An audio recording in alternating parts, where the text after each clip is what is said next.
सुप्रभात दर्शक बंधु। आज अक्टोबर 25 तारीख शनिवार। चलंतु नजर पकाइबा आज देश विदेश प्रमुख खबर गुड़िक उपरे। किंतु ता पूर्व जदि आपण माने आम वीडियो को लाइक करी नांदी, आम वीडियो को लाइक करी कमेंट रे जय जगन्नाथ लिखंतु एवं आम चैनल को सब्सक्राइब करी पाखरे आसुतिबा बेल आइकन को ऑन करी रखंतु।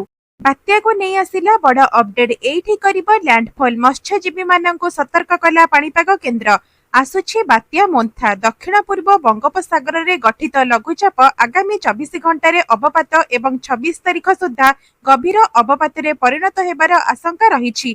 पाणीपाग विभाग अनुसार 27 तारीख सकाळे एहा बात्यार रूप नहीं पारे एवं पवनर बेग घंटा प्रति 60 रु 70 किलोमीटर हेबार संभावना रहिछि। तेबे बात्या मोन्था केउठी लैंडफॉल करिवो ताहा एपर्यंत निश्चिंत नुहे, किंतु आंध्र प्रदेश रे अधिक प्रभाव पड़ी पारे। तेबे ओडिसा रे प्रबल वर्षा हेबार आशा रहिछि। तेणु 27 रु 29 अक्टोबर पर्यंत केन्द्रापड़ा, पुरी, खोर्धा, बालेश्वर, गंजाम, गजपति, रायगड़ा, कोरापुट और मालकानगिरी जिल्ला रे भारी वर्षा हेबा। एथि सहित पाणीपाग विभाग मत्स्यजीवी माननकु 26 रु 29 जाए समुद्र को न जिबाकु सतर्क करिछि, कारण समुद्र बात्या प्रभाव रे अशांत रहिबो। घर पिछा मिलिबो अतिरिक्त 5 केजी चाउल। 19 जिल्ला रे उपकृत हेबे 2 कोटी 40 लक्ष हिताधिकारी। आउ 3 मास हिताधिकारी माननको मिलिबो अतिरिक्त 5 केजी चाउल। घोषणा कले खाद्य जोगाण और खाउटी कल्याण विभाग। अतिरिक्त चाउल बंटन शेष करबाकू 19 जिल्लार जिल्लापाल माननको निर्देश दिया जाइछि। 19 जिल्ला रे मोट 2 कोटी 40 लक्ष हिताधिकारी उपकृत हेबे। अनुगुल, बालेश्वर, बरगढ़, भद्रक, कटक, देवगढ़, ढेंकानाल, गंजाम, जगतसिंहपुर, जाजपुर, झारसुगुड़ा, केन्द्रापड़ा, केन्दुझर, खोर्धा, मयूरभंज, नयागढ़, पुरी, संबलपुर, सुंदरगढ़ प्रमुख जिल्ला रे परिवार पिछा एही अतिरिक्त 5 केजी चाउल मिलिबो। एही अतिरिक्त चाउल पूर्व भली आधार संयुक्त हिताधिकारी माननको ही मिलिबो।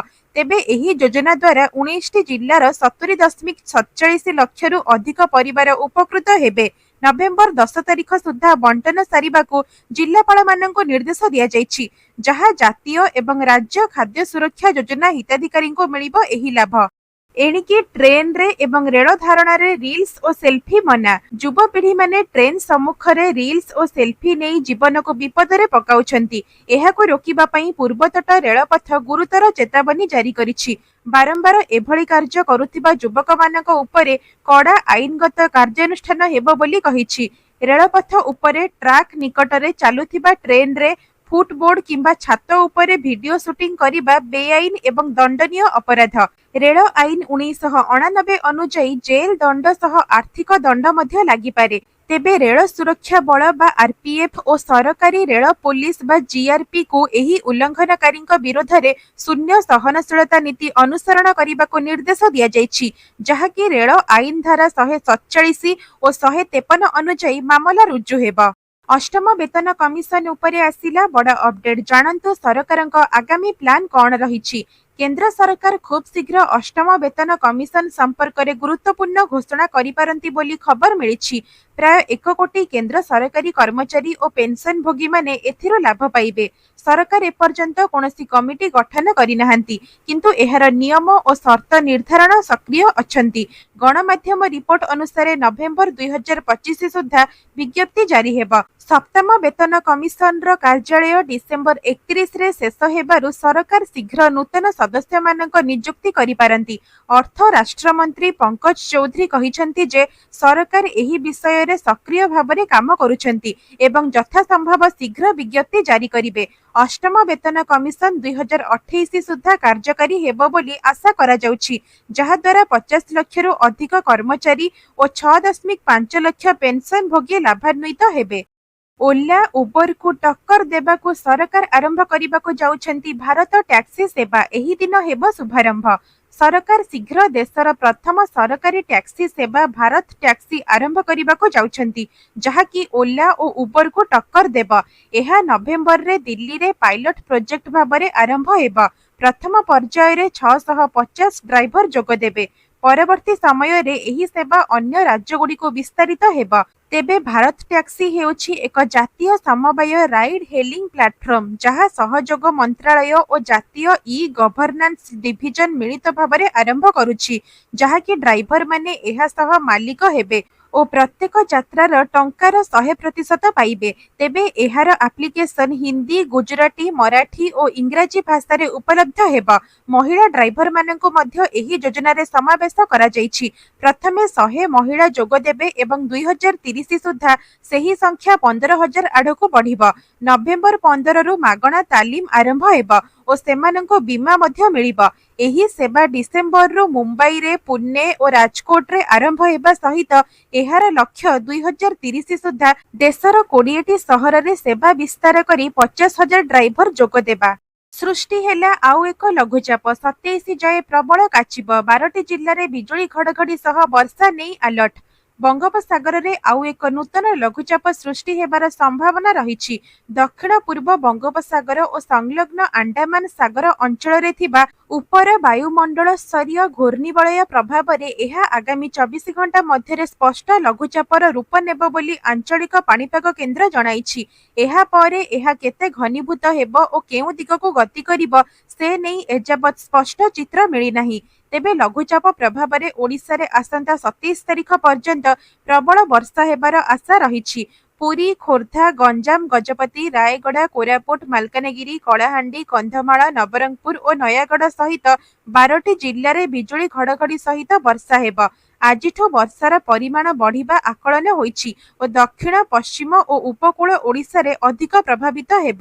ଭୁବନେଶ୍ୱରର ପାଗ ଆଂଶିକ ମେଘୁଆ ରହିବ ଓ ସକାଳେ ହାଲୁକା କୁହୁଡ଼ି ଦେଖାଯିବ। ସର୍ବାଧିକ ତାପମାତ୍ରା 35 ଡିଗ୍ରୀ ଓ ସର୍ବନିମ୍ନ 24 ଡିଗ୍ରୀ ରହିବ। ଏଥର ବାଲିଯାତ୍ରାରେ ଦେଖିବାକୁ ମିଳିବ ଇଣ୍ଡୋନେସିଆର କଳା ଓ ସଂସ୍କୃତି। ଏଥର ବାଲିଯାତ୍ରାରେ ଦେଖିବାକୁ ମିଳିବ ଇଣ୍ଡୋନେସିଆର କଳା ଓ ସଂସ୍କୃତି। ପ୍ରଥମ ଥର ପାଇଁ କଟକ ଐତିହାସିକ ବାଲିଯାତ୍ରାର ପାଟର୍ଣ୍ଣର ନେସନ୍ ହୋଇଛି ଇଣ୍ଡୋନେସିଆ। ଏ ନେଇ ସୂଚନା ଦେଇଛନ୍ତି କଟକ ଜିଲ୍ଲାପାଳ। ନୂଆ କରି ଦର୍ଶକ ଦେଖିବେ ଏକ ଏକ୍ସପିରିଏନ୍ସ ଜୋନ୍। ପ୍ରଥମ କରି ଏକ ବିଶେଷ ଧରଣର 3D ଶୋ ଦେଖିବାକୁ ପାଇବେ।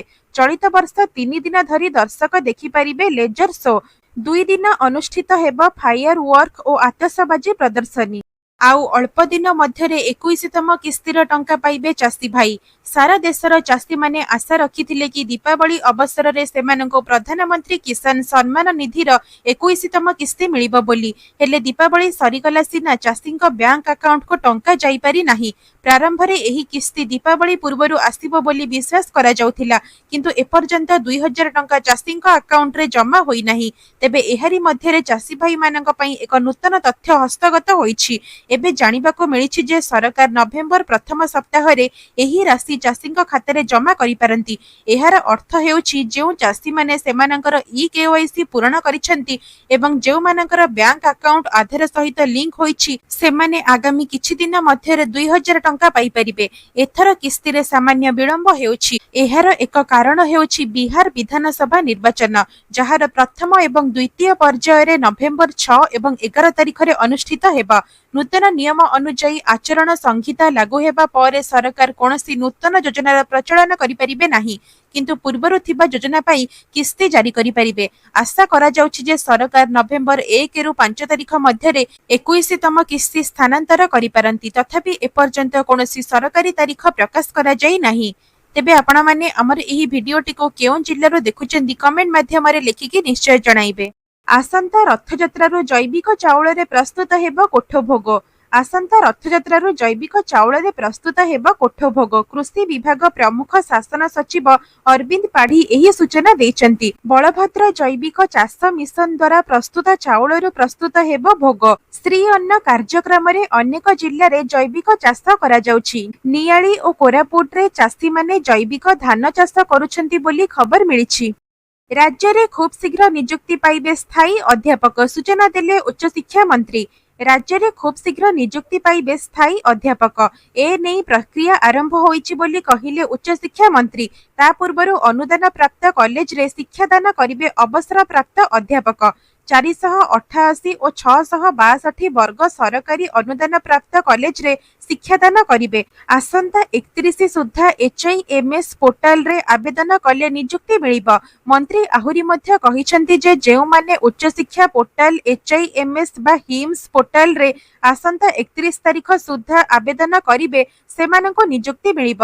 पूर्व सरकार समयରୁ राज्ୟରେ कॉलेज मानकरे एपरी अचलावस्था सृष्टि होइथिला जहाको पूरण करिबा पई सरकार प्रक्रिया आरंभ करिसेंती। बीएमसी रो नुआ नियम एणिकी मन इच्छा रास्ता कड़े व्यवसाय करिपारिबेनी उठा दोकानी मानक पई आसीबो स्वतंत्र नियम एणिकी मन इच्छा रास्ता कड़े व्यवसाय करिपारिबेनी उठा दोकानी निर्दिष्ट समय रे चक थिबा ट्रॉली रे जिनिस रखी बेपार करिवे समय सरिले रास्ता उपरे आउ ठेला गाड़ी को रखी पारिबे नाही बोली कड़ा चेतावनी देइछि बीएमसी नहेले कार्यानुष्ठान नियाजिब सप्ताहक भितरे ए नेई उठा दोकानी मानक सचेतन कराजिब बोली बीएमसी कहिछि। आज यूनिट 1 हाट पाखरे गण सफेई बीएमसी कमिशनर चंचल राणा कहिछंती बीएमसी पक्षरु आज यूनिट 1 हाट पाखरे गण सफेई करा जाइछि। एही समय रे रास्ता कड़े पड़ी रहितिबा उठा दोकानी मानक जिनिस को खाली करा जाइथिला। व्यवसायी माने ड्रेन उपरे जिनिस रखी बेपार करुछंती फଳରେ ड्रेन सफेई समस्या हेउछि अन्यपटे रास्ता जाम हेउछि तेणु उठा दोकानी मानक बुझाइबा सह संपूर्ण अंचल को खाली करिछि बीएमसी। आसिला एमानंक पई खुशी खबर जहाको मिलिनी सुभद्रा द्वितीय और तृतीय किस्ती टंका तांको मिलिबो एथर चतुर्थ किस्ती सहित 15,000 टंका एही मानंक खाता को पुणी आसीबो चलित मासर सुभद्रा द्वितीय किस्ती और तृतीय किस्ती और चतुर्थ किस्ती 15,000 टंका सूचना देले उपमुख्यमंत्री प्रभाती परिडा।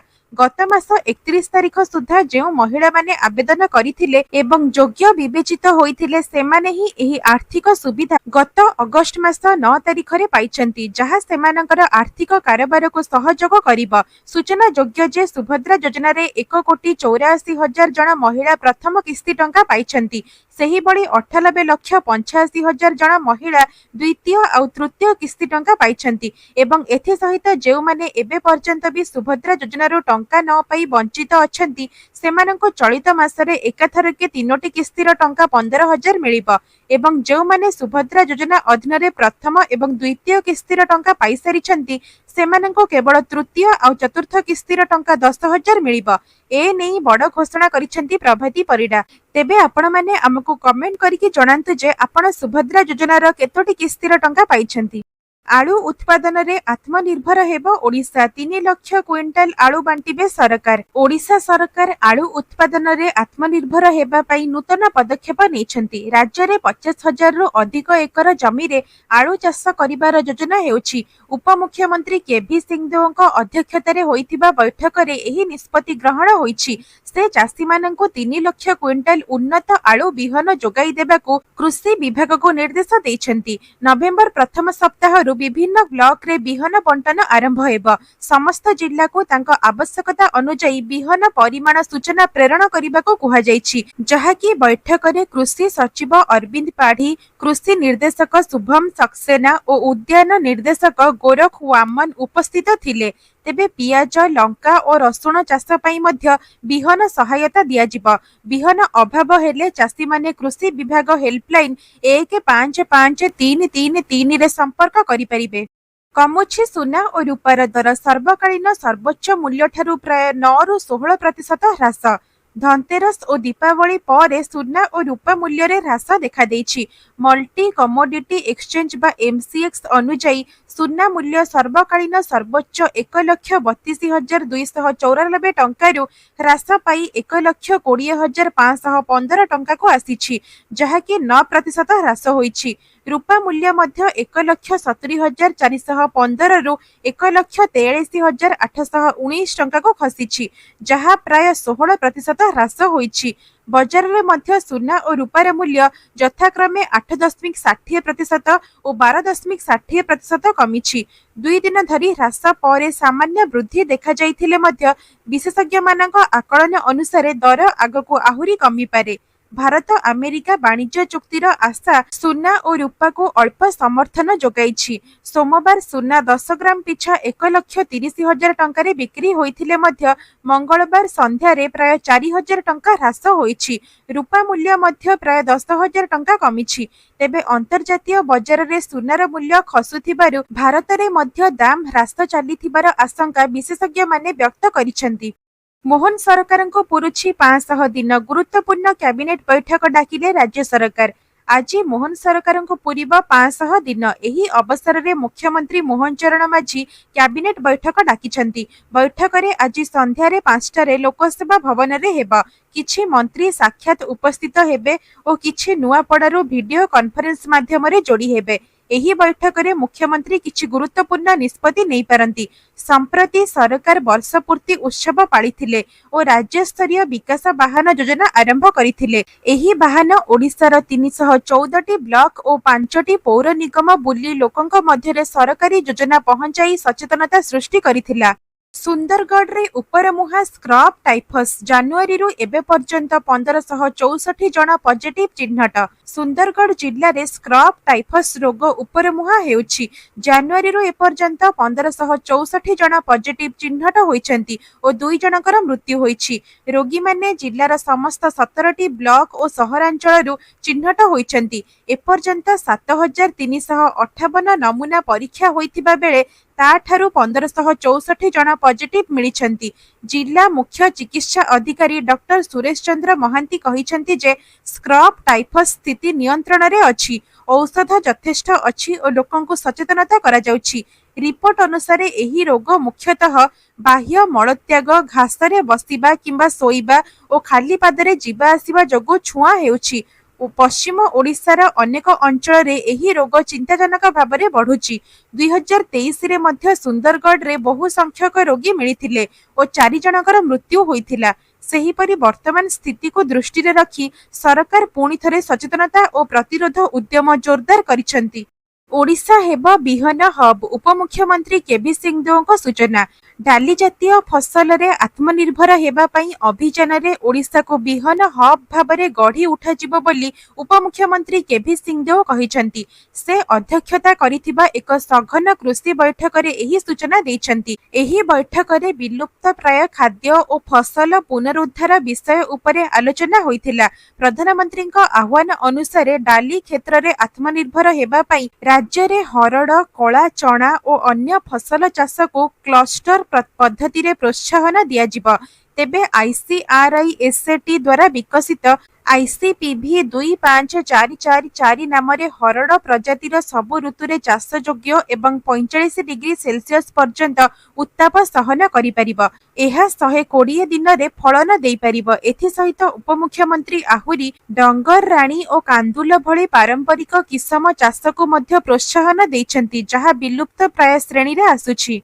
कला मंडल निर्माण 2026 मे सुधा संपूर्ण करने को मुख्यमंत्री निर्देश। भुवनेश्वर रे निर्माण अत्याधुनिक प्रेक्षालय कला मंडल प्रकल्प कार्यर समीक्षा आज मुख्यमंत्री श्री मोहन चरण माझी लोकसेवा भवन रे करिथिले।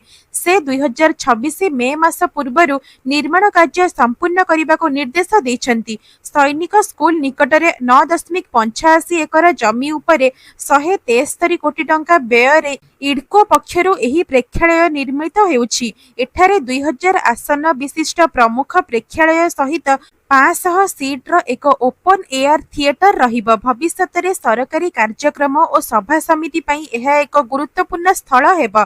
मुख्यमंत्री पार्किंग और अन्य सुविधा सुनिश्चित करने को मध्य परामर्श दैछंती। सेथि सहित केन्दुझर जिल्लार 6टी नूतन क्रीड़ा प्रकल्प, रांकी और राईकला रे स्पोर्ट्स कॉम्प्लेक्स, काली पड़िया रे फुटबॉल स्टेडियम, डीएन हाईस्कूल रे स्विमिंग पूल, नरणपुर रे आर्चरी एकाडेमी एवं केन्दुझर रे हैंडबॉल छात्रावास विषय रे मध्य बैठक रे आलोचना करिथिले। विश्वकप रो ना फेराई नेला दल। भारत आसीबनी पाकिस्तान टीम। पाकिस्तान एबे चेन्नई और मदुराई रे 28 नवेम्बर रो 10 डिसेम्बर पर्यंत हेबाकु थिबा FIH पुरुष जूनियर विश्वकप हॉकी प्रतियोगिता रो ओहरी जाइछि। एहा सहित पाकिस्तान दल भारत आसीबा नाही। पाकिस्तान हॉकी फेडरेशन बा PHF सरकार सह परामर्श पर एही निष्पत्ति नैछंती एवं FIH को नोटिस पठाइछि। ए नै PHF सचिव कहिछंती जे एशिया कप क्रिकेट टूर्नामेंट समय रे भारत पाकिस्तान संपर्क रे ଯେପରି ବିଚ୍ଛିନ୍ନତା ଦେଖାଗଲା ତାହା ଦେଖି ଆମେ ଏହି ପଦକ୍ଷେପ ନେଲୁ। ସେ ଆହୁରି ମଧ୍ୟ କହିଛନ୍ତି ଯେ ଭାରତୀୟ ଖେଳାଳିମାନେ ହାତ ମିଶାଇବାକୁ ମନା କରିଥିଲେ ଏବଂ ପାକିସ୍ତାନୀ ଅଧିକାରୀଙ୍କଠାରୁ ପୁରସ୍କାର ଗ୍ରହଣ କରିନଥିଲେ। ସେହିପରି ପାକିସ୍ତାନ ସରକାର ସୁରକ୍ଷାଜନିତ କାରଣ ଦର୍ଶାଇ ଟିମ୍ ପଠାଇବାକୁ ଅସ୍ୱୀକାର କରିଛନ୍ତି। ଯଦିଓ ଭାରତ ପୂର୍ବରୁ ବହୁ ବିଶ୍ୱକପ୍ ଏବଂ ମହିଳା ଟୁର୍ଣ୍ଣାମେଣ୍ଟ ସଫଳ ଭାବରେ ଆୟୋଜନ କରିଛି, ତଥାପି ପାକିସ୍ତାନ ଦଳ ଏଥିରେ ଅଂଶ ନ ନେବା ପାଇଁ ନିଷ୍ପତ୍ତି ନେଇଛି। ଦରଦାମ ବୃଦ୍ଧିକୁ ନେଇ କାଙ୍ଗାଳ ସ୍ଥିତିରେ ପାକିସ୍ତାନ, ଆକାଶଛୁଆଁ ହେଲା ଟମାଟୋ ଦର। ପାକିସ୍ତାନରେ ଦରଦାମ ବୃଦ୍ଧି ଯୋଗୁଁ ଜନଜୀବନ ଦୁର୍ବିହସ ହୋଇପଡ଼ିଛି। ଟମାଟୋ ଦର ଆକାଶଛୁଆଁ ହୋଇ ଚିକେନଠାରୁ 2 ଗୁଣା ମହଙ୍ଗା ହୋଇଯାଇଛି। ପୂର୍ବରୁ 100 ଟଙ୍କାରେ ମିଳୁଥିବା ଟମାଟୋ ଏବେ 700 ଟଙ୍କା ପ୍ରତି କିଲୋରେ ବିକ୍ରି ହେଉଛି। କରାଚି, ଇସଲାମାବାଦ ଓ ଲାହୋରଠାରେ ଟମାଟୋର ମୂଲ୍ୟ ବିଶେଷ ଭାବରେ ବଢ଼ିଛି, ଯାହାକି ପାକିସ୍ତାନବାସୀଙ୍କ ପାଇଁ ଚିନ୍ତାର କାରଣ ହୋଇଛି। ବିଶେଷଜ୍ଞମାନଙ୍କ କହିବା ଅନୁସାରେ ଭାରତ ସହ ବାଣିଜ୍ୟ ବନ୍ଦ ହେବା ଓ ଆଭ୍ୟନ୍ତରୀଣ ଯୁଦ୍ଧ ପରିସ୍ଥିତି ଯୋଗୁଁ ସୀମାରେ ଅନେକ ପନିପରିବା ଟ୍ରକ୍ ଅଟକି ରହିଛି। ଫଳରେ ବଜାରରେ ମାଲ ପହଞ୍ଚି ପାରୁନାହିଁ ଓ ଗୋଦାମ ଖାଲି ହୋଇଯାଇଛି। ଟମାଟୋ ଓ ଅନ୍ୟ ପନିପରିବା ବିଳାସୀ ସାମଗ୍ରୀ ଭାବରେ ବିକ୍ରି ହେଉଛି। ତେବେ ପାକିସ୍ତାନ ସରକାର ଏହା ଉପରେ ଆଜି ପର୍ଯ୍ୟନ୍ତ କୌଣସି ଫଳଦାୟକ ପଦକ୍ଷେପ ନେଇନାହାନ୍ତି। ପୂର୍ବରୁ ଅଟା ସଙ୍କଟ ଦେଖିଥିବା ଦେଶ ଏବେ ଖାଦ୍ୟ ମୂଲ୍ୟ ବୃଦ୍ଧି ଯୋଗୁଁ ଗଭୀର ସଙ୍କଟରେ ପଡ଼ିଛି। ଭିଡିଓଟିକୁ ଶେଷ ପର୍ଯ୍ୟନ୍ତ ଦେଖିଥିବାରୁ ଧନ୍ୟବାଦ। ଯଦି ଆପଣଙ୍କୁ ଆମ ଭିଡିଓଟି ଭଲ ଲାଗିଛି ତେବେ ଭିଡିଓଟିକୁ ଲାଇକ୍ କରି ଚ୍ୟାନେଲକୁ ସବସ୍କ୍ରାଇବ କରିଦିଅନ୍ତୁ।